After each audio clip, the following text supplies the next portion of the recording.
Hello നമസ്കാരം. അജയൻ്റെ രണ്ടാം മോഷണം എന്ന ചിത്രത്തിൻ്റെ 9ാം ദിവസത്തെ കേരള ബോക്സ് ഓഫീസ് കളക്ഷൻ റിപ്പോർട്ടാണ് ഇന്നൊരു വീഡിയോ ഭാഗത്ത്. വീഡിയോയിൽ മുൻപ് വീഡിയോ ലൈക്ക് ചെയ്യുക, ചാനൽ സബ്സ്ക്രൈബ് ചെയ്യുക. സെപ്റ്റംബർ മാസം ധാരാളം ചിത്രങ്ങൾ OTT റിലീസ് ചെയ്യുന്നു. ചാനൽ പരിശോധിച്ചാൽ നിങ്ങൾക്ക് കാണാൻ വേണ്ടി സാധിക്കുന്നതായിരിക്കും. ജിതിൻ ലാലിൻ്റെ സംവിധാനത്തിൽ ടൊവിനോ തോമസ്, ബേസിൽ ജോസഫ് എന്നൊക്കെ പ്രധാന കഥാപാത്രങ്ങളായെത്തിയ ചിത്രമായിരുന്നു അജയൻ്റെ രണ്ടാം മോഷണം.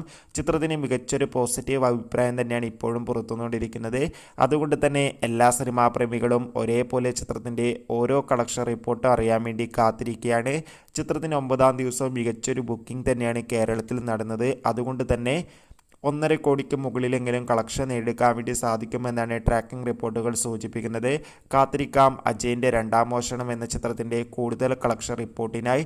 ചിത്രം കണ്ടവരുടെ അഭിപ്രായം കമൻറ്റ് ചെയ്യുക. കൂടുതൽ സിനിമാ വാർത്തകൾക്കായി ചാനൽ ഇപ്പോൾ തന്നെ സബ്സ്ക്രൈബ് ചെയ്യുക.